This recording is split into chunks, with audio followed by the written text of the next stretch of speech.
आज हम बात कर रहे हैं जो मिट्टी का चैप्टर हमारा कंप्लीट नहीं हुआ था उसको आज कंप्लीट करने की बात कर रहे हैं। मिट्टी में हमने क्या क्या पढ़ लिया था, तो हमने मिट्टी क्या है, मिट्टी के प्रकार और मिट्टी से रिलेटेड कुछ बातों को बहुत अच्छे से देखा था। जो शेष मिट्टियां रह गई थी आज की क्लास में हम उसको क्या कर लेते हैं, कंप्लीट करते हैं। तो आज का हमारा टॉपिक है शुष्क मृदा। इसके पहले हमने लैटेराइट मिट्टी, जलोढ़ मिट्टी, काली मिट्टी, लाल पीली मिट्टी, इन सारी बातों को हमने अच्छे से क्लियर किया। तो अब हम बात कर रहे हैं शुष्क मृदा की। तो शुष्क मृदा की यदि बात की जाए तो ये दिखने में लाल बोलाई जैसी होती है। तो इसके रंग की बात करें या दिखने की बात करें तो कैसी होती है, ये लाल बोलाई जैसे होती है।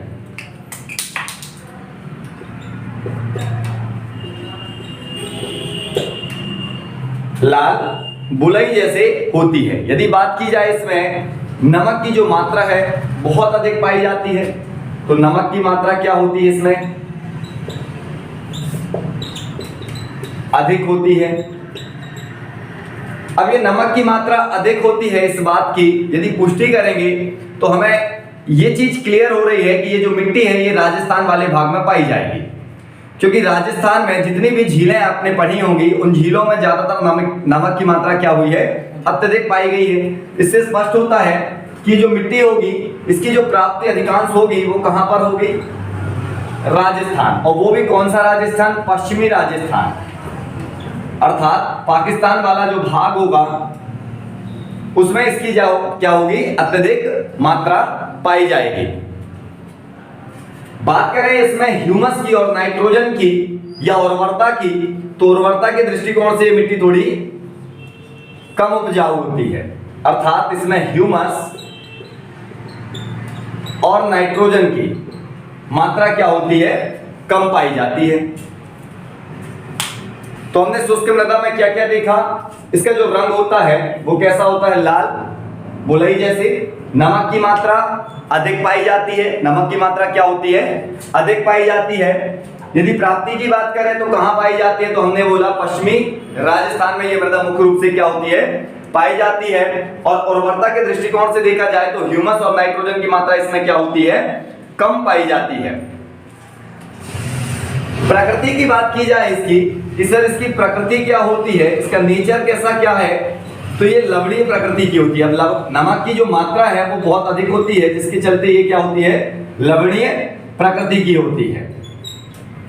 अर्थात उर्वरता के दृष्टिकोण से ये मिट्टी जो होती है ज्यादा उपजाऊ नहीं होती है। तो उपजाऊ के अकॉर्डिंग पूछा जाएगा तो उपजाऊ कैसे होती है, कम उपजाऊ होती है। अब हम बात करेंगे इससे बात पर्वतीय मिट्टी के बारे में, अर्थात जिसे हम क्या बोलते हैं, वन मिट्टी भी बोलते हैं। तो पर्वतीय मिट्टी नाम से ही स्पष्ट हो रहा होगा कि ये मिट्टी कहां पाई जाएगी, पर्वतीय क्षेत्रों में मुख्य रूप से पाई जाती है। तो सबसे पहले इसकी हम प्राप्ति की बात करें, प्राप्ति कहां है, पर्वतीय क्षेत्रों में, पर्वतीय क्षेत्रों में। अर्थात भारत के उत्तरी भाग में यह मिट्टी क्या होगी, उत्तरी जो पर्वत श्रृंखलाएं होंगी उसमें, साथ ही साथ ये पूर्वी भाग में जो मेघालय की गारो खासी जयंतिया पहाड़ियां हैं, नागालैंड की पहाड़ियां हैं। तो भारत में यदि हम इसकी और प्राप्ति का क्षेत्र बताएं तो प्राप्ति के क्षेत्र में क्या क्या रख सकते हैं, उत्तर की विशाल पर्वतमालाएं या पर्वत श्रृंखलाएं,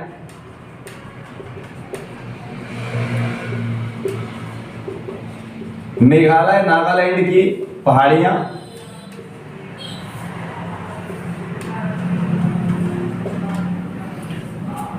ये पर्वतीय मिट्टी के लिए जानी जाती है। यदि बात की जाए इसमें मुख्य रूप से खेती की, तो झूम की खेती के लिए विख्यात है, झूम की खेती के लिए विख्यात है। और इसमें बागवानी कृषि, साथ ही साथ हम क्या लिख सकते हैं, बागवानी कृषि, झूम की खेती और बागवानी कृषि के लिए यह मुख्य रूप से क्या है, प्रचलित है। झूम की खेती क्या होती है इसके बारे में हम बात करते हैं। तो जब किसी क्षेत्र विशेष में खेती की जाए और खेती करने के बाद 1-2 साल के लिए पुनः उसे क्या कर दिया जाए, उस जमीन को छोड़ दिया जाए। खेती करने के उपरांत 2 साल तक के लिए उसको खाली छोड़ दिया जाए। तो खाली छोड़ देने से उसमें जब तक कि क्या ना आ जाए, नवीन उर्वरता या नवीन पेड़ पौधे क्या ना हो जाए, विकसित ना हो जाए स्वतः ही, तो ऐसी खेती ही कहलाती है झूम की खेती। मतलब हमें एक बार वहां पर फसल अपनी पैदा की है और पैदा करने के बाद 2 सालों के लिए खेतों को क्या कर दिया जाए, छोड़ दिया जाता है, जिससे उसमें उपजाऊपन या उसकी उर्वरता क्या हो जाती है, स्वतः ही आ जाए। तो ऐसी खेती कहलाती है क्या, झूम की खेती। तो पर्वतीय मिट्टी मुख्य रूप से किसके लिए प्रचलित है, झूम की खेती के लिए क्या है, प्रचलित है। साथ ही साथ यहाँ पर गरम मसाला की जो खेती है वो बहुत अत्यधिक प्रचलित है। तो पर्वतों में ही गरम मसाला की खेती स्पष्ट होना चाहिए। तो ये किसके लिए प्रचलित है, तो गरम मसाला की खेती के लिए मुख्य रूप से प्रचलित है। किस लिए प्रचलित है, गरम मसाला की खेती के लिए मुख्य रूप से क्या मानी जाती है, प्रचलित मानी जाती है। बहुत आयात मात्रा में यदि देखा जाए तो यहाँ पर क्या होती है, गरम मसाला की खेती की जाती है। और यदि हम बात करें इसके अंतर्गत, तो इसमें पोटास, फास्फोरस, चूने की मात्रा कम होती है और कंकड़ पत्थर की मात्रा क्या होती है, सबसे ज्यादा होती है। तो यहां यदि उर्वरता के दृष्टिकोण से चलें, उर्वरता के दृष्टिकोण से, तो पोटास, फास्फोरस और नाइट्रोजन की जो मात्रा है वो क्या होती है, कम होती है। देखा जाए इसमें कंकड़ पत्थर की जो मात्रा होगी, कंकड़ पत्थर की जो मात्रा है वो क्या होती है, अधिक पाई जाती है। तो पर्वतीय मिट्टी में हमने क्या क्या पढ़ा कि सर इसकी जो प्राप्ति है वो पर्वतीय क्षेत्रों में, और जब पर्वतीय क्षेत्रों की बात करें तो यहां पर हिमालय का पर्वतीय क्षेत्र भी डाल सकते हैं, हिमालय का पर्वतीय क्षेत्र।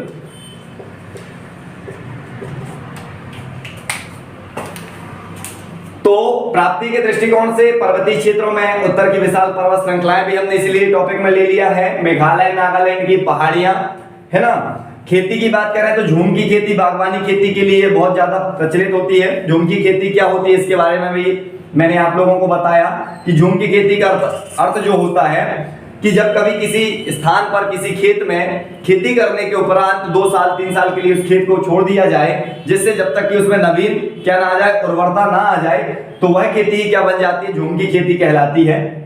ये किस लिए सबसे ज्यादा बहुतायत मात्रा में प्रचलित है, तो हम देखेंगे गरम मसाला की खेती के लिए सबसे ज्यादा प्रचलित है। उर्वरता की बात करें तो इसमें पोटास, फास्फोरस, नाइट्रोजन की क्या होती है, कमी होती है, अर्थात उर्वरता के दृष्टिकोण से ये थोड़ी ज्यादा विकसित नहीं है। और यदि बात की जाए उसकी अपेक्षा कंकड़ पत्थर की मात्रा क्या होती है, ज्यादा होती है। और साथ ही साथ इसमें ह्यूमस की भी जो मात्रा होती है, ह्यूमस की, इसकी मात्रा में थोड़ी सी वृद्धि है, उतनी ज्यादा वृद्धि नहीं है, बट कमी के दृष्टिकोण से ही ज्यादा देखा जाएगा। क्योंकि ह्यूमस की जो वैरायटीज देखी जाए या इसमें इस मिट्टी में मात्रा देखी जाए, तो क्योंकि ये पर्वतीय मिट्टी है तो पर्वतों में जो पेड़ पौधे होते हैं वो पत्तियां गिर गिर कर मिट्टी की क्या करती है, उर्वरता को बढ़ा लेती हैं। अर्थात इसमें हम ह्यूमस की मात्रा कुछ मात्रा रख सकते हैं अदर मिट्टी की अपेक्षा, किंतु इसमें कंकड़ पत्थर की मात्रा उससे ज्यादा होती है, इसलिए इसकी उर्वरता उतनी खास नहीं मानी जाती। अब हम इसके बाद बात करेंगे पीटमय मिट्टी के बारे में। अब हम बात कर रहे हैं पीटमय मिट्टी के बारे में या पिटमय मिट्टी के बारे में। इसे दलदली मिट्टी के नाम से या जैविक मिट्टी के नाम से भी जाना जाता है। तो यदि इसके उपनाम की बात करें तो इसे किस नाम से जाना जाता है, दलदली या जैविक मृदा के नाम से जाना जाता है। इसे किस नाम से जाना जाता है, दलदली या जैविक मृदा के नाम से जाना जाता है। साथ ही साथ यह जो होती है अधिक वर्षा वाले और आर्द्रता वाले स्थानों में पाई जाती है। तो यदि प्राप्ति की बात करें तो कहां पाई जाती है, अधिक वर्षा और उच्च आर्द्रता, आर्द्रता का मतलब होता है नमी, तो जहां पानी गिरेगा वहां नमी वैसे भी रहेगी, तो उच्च आर्द्रता वाले क्षेत्रों में क्या होती है, ये पाई जाती है। साथ ही साथ यदि हम बात करें इसे ह्यूमस की मात्रा भी क्या होती है, अधिक होती है, अर्थात इसकी जैव द्रव्य की मात्रा यदि देखा जाए तो इसमें क्या होगी, जैव द्रव्य की मात्रा अधिक पाई जाएगी। इसमें किसकी मात्रा ज्यादा पाई जाती है, तो जैव द्रव्य की मात्रा अधिक पाई जाती है। किस क्षेत्र में पाई जाती है, तो आर्द्रता वाले भागों में क्या होती है, ये मिट्टी मुख्य रूप से पाई जाती है। और उपनाम की बात करें तो इसे दलदली मिट्टी या किस मिट्टी के नाम से जानते हैं, जैविक मृदा के नाम से हम जानते हैं। साथ ही साथ हम इसमें ये भी बोल सकते हैं कि जो सर इसका रंग होता है वो गाढ़े कैसा होता है, काले रंग का होता है। तो इसका रंग कैसा होता है, गाढ़ा काला होता है, काले रंग की मिट्टी होती है।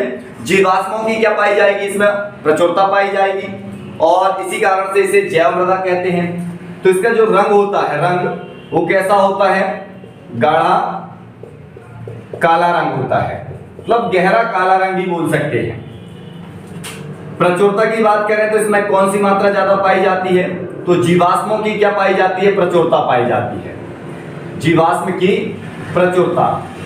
अब क्योंकि अधिक वर्षा के कारण जीव जंतु जीवाश्म जो होंगे जितने भी, उनकी इसमें क्या पाई जाएगी, प्रचुरता पाई जाएगी।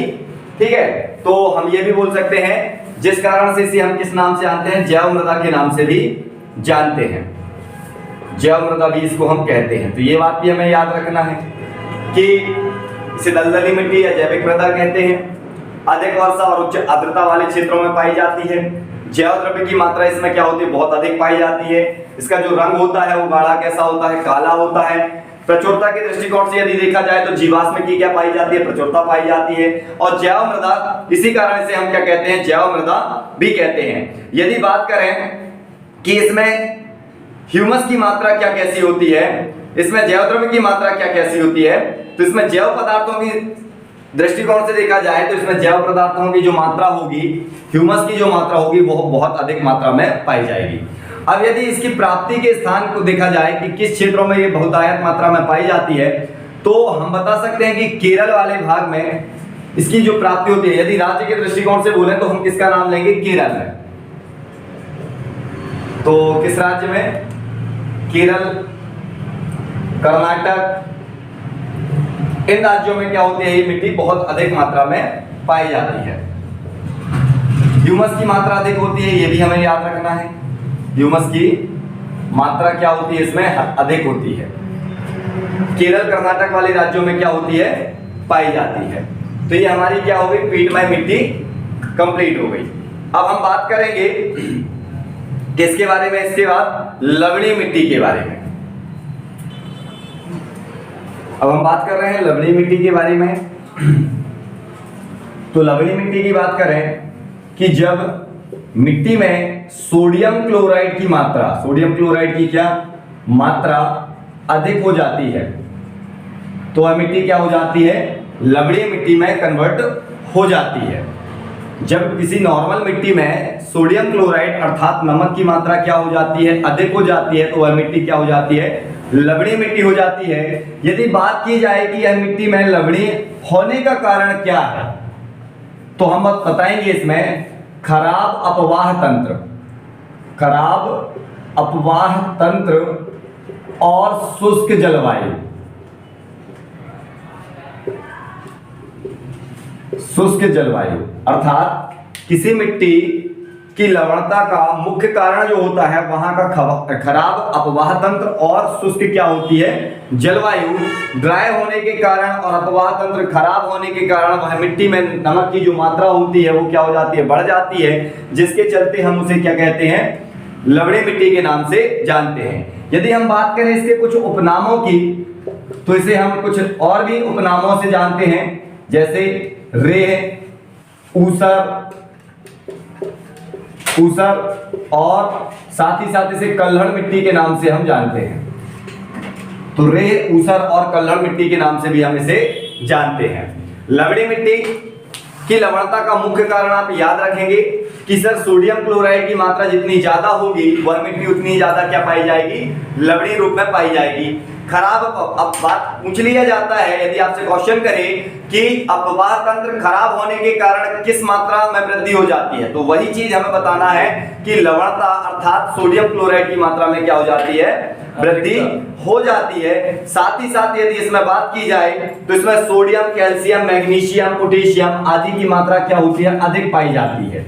अब जब लवणता है तो इसमें सोडियम, पोटेशियम, मैग्नीशियम, कैल्शियम आदि अयस्कों की मात्रा क्या होगी, ज्यादा पाई जाएगी। यदि इसके प्राप्ति के स्रोत की बात करें, प्राप्ति के स्रोत अर्थात प्राप्त स्थान की बात करें, स्रोत की नहीं स्थानों की बात करी जाए तो गुजरात, पश्चिम बंगाल, गुजरात और पश्चिम बंगाल मुख्य रूप से किसके लिए, गुजरात के लिए लवणीय मिट्टी मुख्य रूप से कौन से स्थान पर प्राप्त होती है, तो गुजरात प्रांत में क्या होती है, आपकी लवणीय मिट्टी मुख्य रूप से पाई जाती है। साथ ही साथ यदि इसके साथ साथ और भी राज्य रखे जाएं तो कुछ मात्रा में ये पश्चिम बंगाल के साथ साथ राजस्थान में भी क्या होती है, पाई जाती है। समुद्र तटीय भी तो होने चाहिए, जितने समुद्र तटीय वहां पे समुद्र लगा तो समुद्र तटीय भाग में पाई जाती है। साथ ही साथ देखो गुजरात में समुद्र तट तो हमारा कच्छ वाला भाग हम जानते ही है, पश्चिम बंगाल प्रचलित ही है। राजस्थान में क्या है, जितनी भी झीलें पाई जाती है, हमारी जितनी भी झीलें हैं सारी की सारी आपने झील पढ़ी होंगी, तो वो सारी की सारी नमक की झीलों के नाम से या लवणता वाली झीलों के नाम से आपने पढ़ा होगा। तो इसके चलते वहां की जो भी मिट्टी होगी वो मिट्टी कैसी होने वाली है, आपकी लवणीय मिट्टी होने वाली है। यदि बात करें इसकी उर्वरता के दृष्टिकोण से तो उर्वरता क्या इस मिट्टी में पाई जाएगी, नहीं पाई जाएगी, क्योंकि इसमें NaCl की मात्रा यदि जाता है तो उसमें लवणता होने के चलते क्या नहीं होती, उर्वरता नहीं होती। तो याद रखें कि इसमें उर्वरता क्या होती है, कम होती है। ठीक है, तो इस प्रकार हमारी सारी मिट्टियां क्या हो गई, कवर हो गई। अब हम बात करेंगे मिट्टियों में पाए जाने वाले अपरदन की, अपरदन के कारण की, और मिट्टी में भी दो वैरायटी होती है, एक अम्लीय मिट्टी और क्षारीय मिट्टी। तो उनके बारे में धीरे धीरे करके अपन क्या करते हैं, कवर करते हैं। अब हम बात कर रहे हैं मिट्टी के दो और वैरायटी के बारे में, एक अम्लीय मिट्टी और एक क्षारीय मिट्टी। तो अम्लीय मिट्टी और क्षारीय मिट्टी क्या होती है, ऐसी मिट्टी जिसका पीएच मान क्या हो, 7 से कम हो, वो कौन सी मिट्टी कहलाएगी, अम्लीय मिट्टी। अर्थात हम दो भागों में इसको डिवाइड कर लें, पहले एक हमारी हो जाएगी अम्लीय मिट्टी और एक हो जाएगी हमारी क्षारीय मिट्टी। जिसका पीएच मान क्या हो, पीएच मान 7 से कम हो। पीएच मान क्या होता है, पूरा फॉर्म क्या होता है इसका, पोटेंशियल हाइड्रोजन, पोटेंशियल हाइड्रोजन, जिसको मानक हाइड्रोजन के नाम से भी हम जानते हैं। तो ये अम्लीयता को और क्षारीयता को क्या कर देता है, व्यक्त करता है। तो जिस मिट्टी की अम्लीयता 7 पीएच से क्या रहे, कम हो, या अपन ऐसे याद रख सकते हैं कि जिस मिट्टी का पीएच मान क्या हो, 7 से कम हो, वो अम्लीय मिट्टी की कैटेगरी में जाएगी। और जिसका पीएच मान क्या हो, 7 से ज्यादा हो, अधिक हो, वो किस मिट्टी में जाएगी, क्षारीय मिट्टी में के अंतर्गत जाती है। दूसरी बात हमें ये याद रखना है कि अम्लीय मिट्टी किस स्थानों में ज्यादा पाई जाती है। तो जिन स्थानों पर वर्षा का स्तर क्या होता है, अधिक, जहां पर वर्षा क्या होती है, अधिक होती है, वहां की जो मिट्टी है वो कैसी होती है, अम्लीय मिट्टी होती है। तो देन यहां हम क्या बोल सकते हैं, जहां वर्षा क्या हो, कम हो, और वर्षा कम होने से वो मिट्टी वहां की क्या रहेगी, क्षारीय मिट्टी रहेगी। तीसरा तथ्य हम ये ले सकते हैं इसमें कि अम्लीयता को कम करने के लिए हम चूने का इस्तेमाल कर सकते हैं। क्षारीय का, किसका इस्तेमाल कर सकते हैं, चूने का, अर्थात कैल्शियम ऑक्साइड का, और उसे हम नॉर्मल मिट्टी के रूप में बदल सकते हैं। ठीक है ना, तो चूने का इस्तेमाल करके हम अम्लीयता को, मिट्टी की अम्लीयता को कम कर सकते हैं, मिट्टी की अम्लीयता को कम कर सकते हैं। अभी बताएंगे कि इसका रीजन क्यों क्यों कर रहे हैं ऐसा। जिप्सम का प्रयोग करके,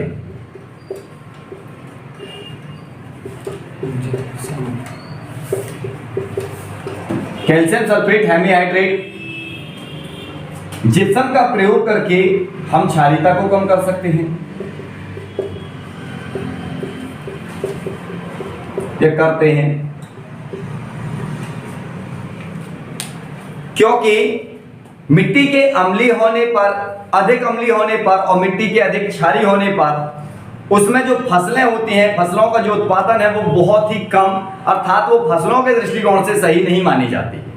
कोई भी मिट्टी यदि ज्यादा अम्लीय है या ज्यादा क्षारीय है तो मिट्टी की उर्वरता क्या हो जाएगी, कम हो जाएगी, और मिट्टी की उर्वरता कम हो जाने से वहां पर फसलों का स्तर क्या हो जाएगा, प्रभावित होगा, अर्थात वहां पर फसलें ज्यादा अच्छी उन्नत नहीं होने वाली।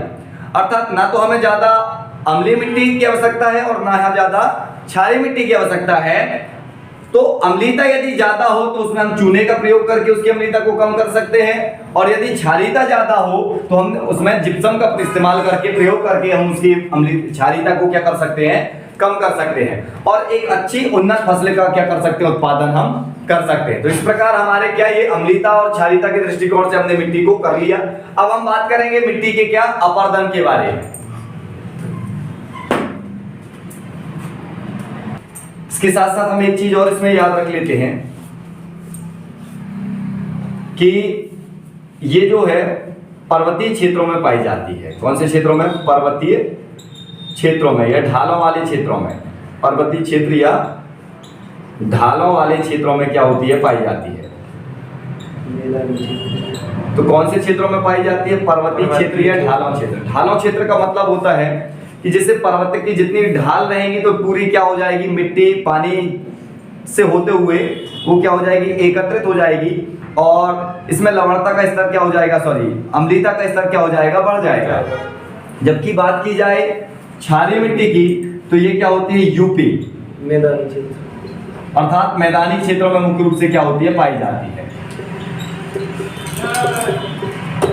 क्योंकि यूपी बिहार का जो हमारा क्षेत्र है वो कौन सा क्षेत्र माना जाता है, मैदानी क्षेत्र माना जाता है, ना कि पर्वतीय क्षेत्र।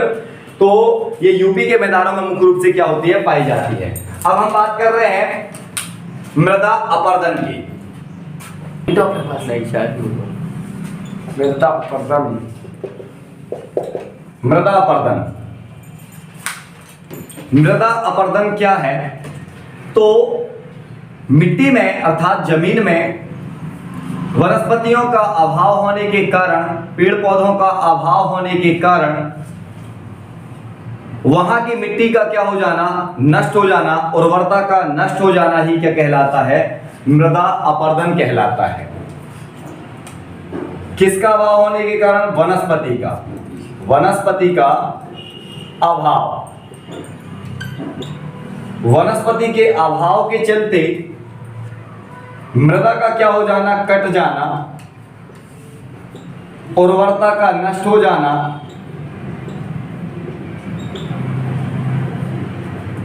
क्या कहलाता है, मृदा अपरदन कहलाता है। तो मृदा अपरदन नॉर्मली हम समझ सकते हैं कि सर यदि कोई मिट्टी है, मिट्टी में यदि वनस्पति नहीं होगी तो मजबूती नहीं होगी, मिट्टी में मजबूती नहीं होगी, जिससे क्या होगी, कुछ समय के उपरांत जैसे तीव्र वर्षा हो या हवा, तेज हवाएं चलेंगी, जिसके चलते वहां की मिट्टी क्या हो जाएगी, नष्ट हो जाएगी, साथ ही साथ उसकी उर्वरता भी क्या हो जाएगी, नष्ट हो जाएगी। तो मृदा का क्या हो जाना, कट जाना, पानी तीव्र चलने के चलते वो मृदा क्या हो जाएगी, विभाजित होकर चलती है।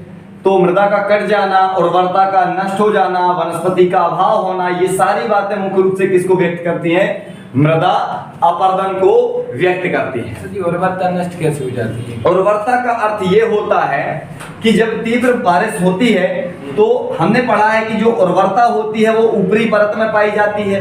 मृदा के कौन से भाग में पाई जाती है, ऊपरी परत जो होती है, ये लेयर, क्योंकि मृदा तो लेयर में ही होती है। तो यहाँ से तीव्र जब बहाव होगा तो ये पूरी जो यहाँ की उर्वरता होगी, ये मिट्टी होगी, ऊपरी का स्तर, ये क्या हो जाएगा, बह जाएगा, कट जाएगा, या तीव्र हवाओं के चलते क्या हो जाएगा, उड़ के दूसरे स्थानों में चला जाएगा। तो यहाँ का जो उर्वरता होगी क्या हो जाएगी, नष्ट हो जाएगी। उर्वरता का नष्ट हो जाना, मृदा का कट जाना, बह जाना, वनस्पति का अभाव होना, ये सारे जो रीजन है ये वनस्पति का अभाव। अभी धीरे धीरे इनके बारे में अध्ययन करेंगे, ठीक है ना। तो ये कट जाना ही क्या कहलाता है, मृदा अपरदन कहलाता है। अब हमसे बात करें इसके कारण क्या है, किस कारण से ये घटना घटित होती है। तो मृदा अपरदन के कारण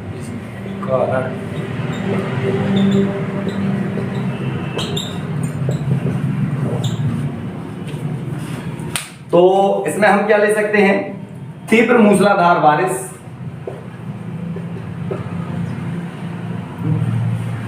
तीव्र मूसलाधार बारिश या वर्षा डाल दो, तेज हवाएं,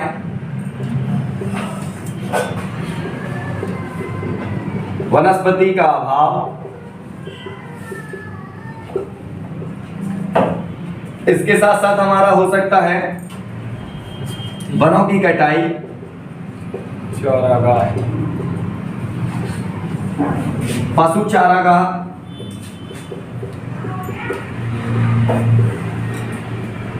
कुछ अवैज्ञानिक तकनीकें भी हैं या अवैज्ञानिक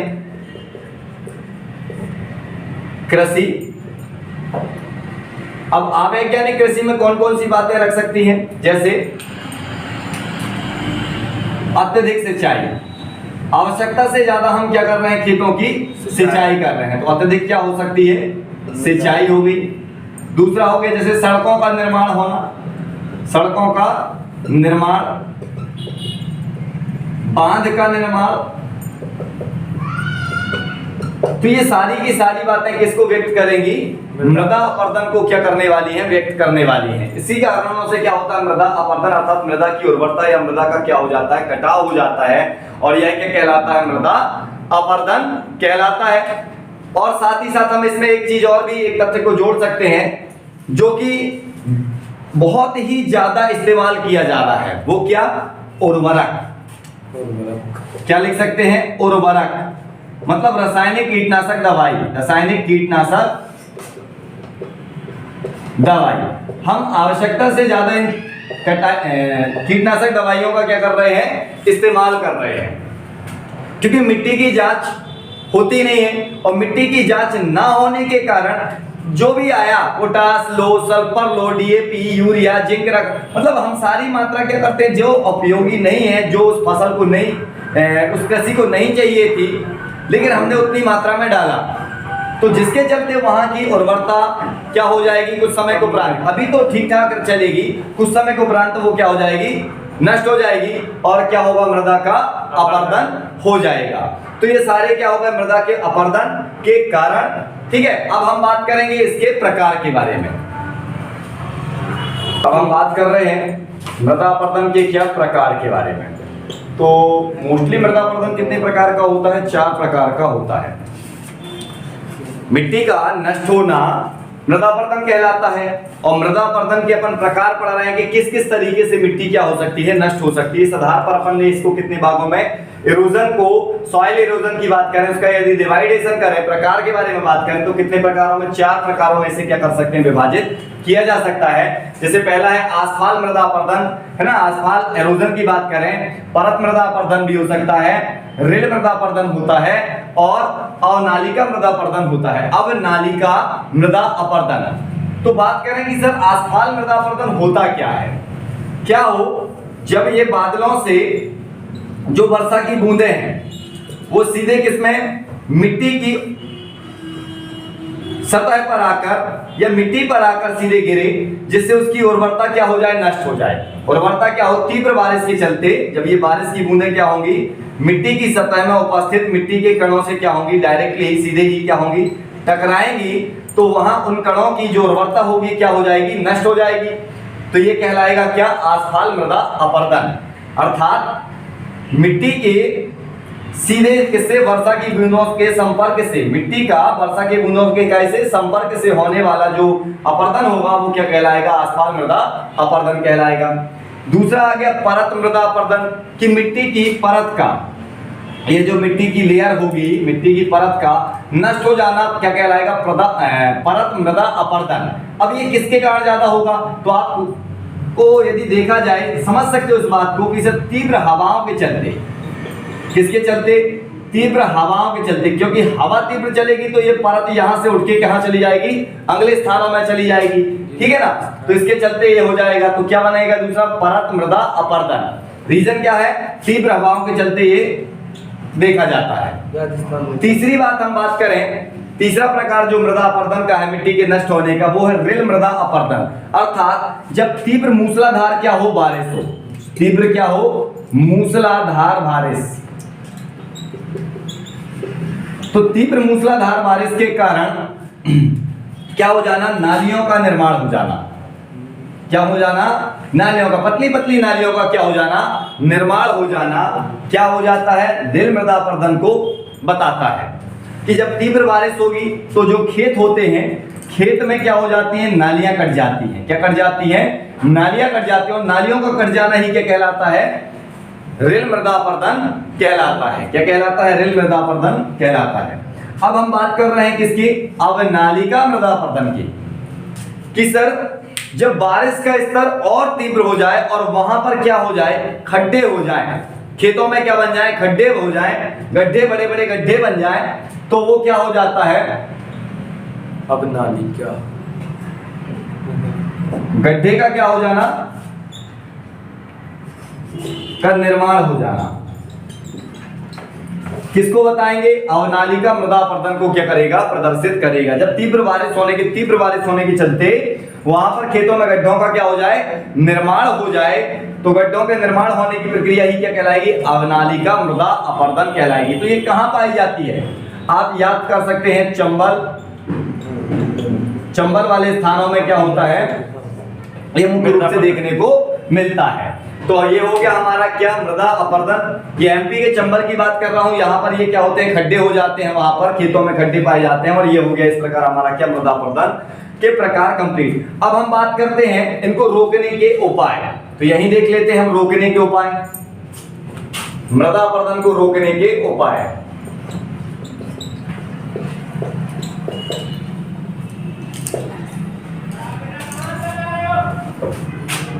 तो रोकने के उपाय में सबसे पहले हम ये लिख सकते हैं, वृक्षारोपण करके। क्या करके, वृक्षारोपण करके। क्योंकि जब वृक्षारोपण किया जाएगा तो वहां की मिट्टी उन जड़ों से क्या हो सकती है, अच्छे से कनेक्ट हो सकती है। और वहां पर यदि तीव्र बारिश भी होगी तो मिट्टी क्या नहीं होगी, नष्ट नहीं होगी या बहेगी नहीं। तो यहां तो अपन पहला तथ्य क्या ले सकते हैं, वृक्षारोपण। दूसरा हम क्या, पशुचारण में नियंत्रण। पशुचारण में नियंत्रण, पशुचारण में क्या करके, नियंत्रण करके। अब पशुचारण में नियंत्रण का अर्थ क्या है कि क्योंकि जो हमारे खेतों में घास के मैदान होते हैं और वह घास के मैदानों को पशु आके क्या कर जाते हैं, चर जाते हैं, जिससे वहां पर वनस्पति का स्तर कम हो जाता है, जिससे मिट्टी की मजबूती क्या होती है, समाप्त होती है। यदि उस मजबूती को समाप्त नहीं करना है तो ये वृक्षों, वनों को या इन पत्तियों को, घास के मैदानों को वैसे ही रहना होगा। अर्थात पशुचारण को हम क्या कर दें, यदि नियंत्रण कर दें तो मृदा अपरदन हमारा नहीं होने वाला। तीसरी बात हम इसमें रख सकते हैं, झूम की खेती में रोक लगाकर। झूम की खेती में प्रतिबंध बोल सकते हैं। अब झूम की खेती क्या है, इसके बारे में हमने पहले ही पढ़ लिया है। क्योंकि हम एक बार किसी खेत में कृषि करने के बाद 2 सालों के लिए उस खेत को क्या कर देते हैं, छोड़ देते हैं, जिससे वहां के क्या हो जाती है, वनस्पतियां, वहां के घास, ये सब नष्ट हो जाते हैं और वहां पर क्या नहीं हो पाती, मृदा मजबूत नहीं हो पाती, जिसके चलते वहां की मृदा क्या हो जाती है, नष्ट होती है, कट जाती है, तीव्र बारिश होने के चलते कट जाती है। तो झूम की खेती में यदि हम प्रतिबंध लगा दें और प्रति वर्ष उसमें क्या करें, खेती करें, तो हम मृदा अपरदन को क्या कर सकते हैं, रोक सकते हैं। चौथा स्टेप क्या हो जाएगा हमारा, क्या कर सकते हैं, और इसके साथ साथ हम पहला तो हो गया हमारा वृक्षारोपण कर सकते हैं, पशुचारण में क्या कर सकते हैं, नियंत्रण कर सकते हैं, झूम की खेती में क्या लगा सकते हैं, प्रतिबंध लगा सकते हैं, और क्या कर सकते हैं इसमें, साथ के साथ हम इसमें क्या कर सकते हैं, बाढ़ का क्या कर सकते हैं, नियंत्रण करके। अब बाढ़ का क्या नियंत्रण करके, जैसे पानी अचानक से गिरता है, तीव्र बारिश होती है तो वो क्या होती है, मिट्टी को काटते हुए चलती है। यदि हम बाढ़ बना लें मतलब बांध बना लें, बांध बनाने से उस पानी को अपन क्या कर सकते हैं, स्टोरेज कर सकते हैं। तो बांध बनाकर भी या नदियों में या कहीं पर भी उस जल का क्या करके संग्रह करके उस चीज को हम क्या कर सकते हैं, रोक सकते हैं। तो बांध बनाकर भी क्या कर सकते हैं, हम मृदा अपरदन को मुख्य रूप से रोक सकते हैं। ऐसे बहुत और भी तथ्य हैं जिनको हम अपने दृष्टिकोण में रख सकते हैं। तो ये हो गया हमारा मृदा अपरदन। अब हम बात करेंगे केवल नाइट्रोजन का स्थिरीकरण, जो कि पेड़ पौधों के लिए, फसलों के लिए बहुत ज्यादा ही क्या होता है, इंपॉर्टेंट होता है। तो उसको भी अभी हम देख लेते हैं। अब हम बात कर रहे हैं नाइट्रोजन के स्थिरीकरण की, यह भी मृदा से रिलेटेड एक महत्वपूर्ण तथ्य है। आप इस दृष्टिकोण से देखें कि मान लो कोई वृक्ष है, इसकी क्या है जड़ें, और ये क्या हो गया एक मिट्टी की लेयर, ऊपर शाखाएं बना लेते हैं अपन, पत्तियां भी बना लें, शाखा पत्तियां जो जैसा समझ में आए, सब पता को देखना है। व्यापक दृष्टिकोण में ये समझना है हमको कि नाइट्रोजन का जो स्थिरीकरण होता है वो फसलों के लिए, पेड़ पौधों के लिए, किसी भी वनस्पति के लिए बहुत ही महत्वपूर्ण माना जाता है, क्योंकि नाइट्रोजन जो होता है पौधों को बहुत अधिक मात्रा में क्या होता है, आवश्यक होता है।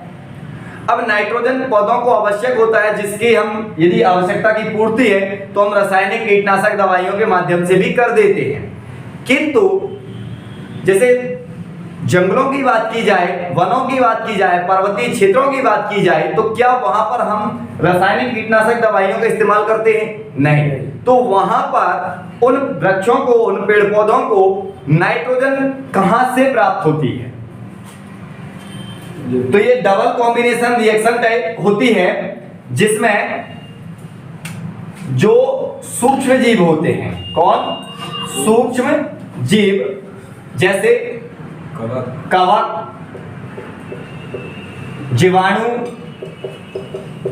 ये पौधों की कहां जड़ों पर उपस्थित होते हैं, या जड़ों वाले भागों पर क्या होते हैं, पाए जाते हैं। मिट्टी के अंदर पौधों के जड़ों वाले भागों के पास क्या होते हैं, पाए जाते हैं। पौधे प्रकाश संश्लेषण की क्रिया करते ऊर्जा का क्या करते हैं, निर्माण करते हैं, और अपने शरीर में अपने वृद्धि करते हैं। साथ ही साथ इस ऊर्जा का कुछ भाग किनको प्रदान कर देते हैं, इन सूक्ष्म जीवों को प्रदान करते हैं। तो ये सूक्ष्म जीव भी खुश हो जाते हैं, एक दृष्टिकोण से समझ लेते हैं। सूक्ष्म जीव क्या खुश हो गए, चलो इनने हमको क्या दिया, ऊर्जा दिया, अब इनके लिए हमें कुछ करना है।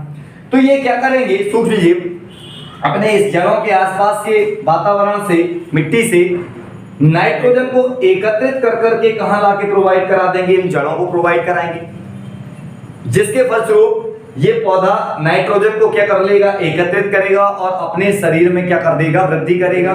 धीरे धीरे ये पौधा बहुत विशालकाय बनेगा, क्योंकि प्रकाश संश्लेषण के साथ साथ नाइट्रोजन का होना भी पेड़ों के लिए महत्वपूर्ण माना जाता है। अब ये नाइट्रोजन का स्थिरीकरण या नाइट्रोजन को प्रदान कौन कर रहा है, तो मृदा में सूक्ष्म जीव, जैसे मैंने बोला कवक और जीवाणु, ये क्या करते हैं, नाइट्रोजन को एकत्रित करके क्या करते हैं, जड़ों तक प्रदान कराते हैं, जिससे पौधा अपने पत्तियों में, शाखाओं में क्या कर पाता है, वृद्धि कर पाता है। और यह प्रक्रिया ही क्या कहलाती है, नाइट्रोजन का स्थिरीकरण कहलाती है। और इस प्रकार हमारी मिट्टियों से रिलेटेड सारा टॉपिक क्या हो गया, क्लियर हो गया। कल की क्लास में हम इससे रिलेटेड जितने भी क्वेश्चन होंगे वो रखेंगे, और जिसमें आप सभी लोगों को बहुत बेहतरीन तरीके से क्या करना है, टेस्ट लगाना है। धन्यवाद।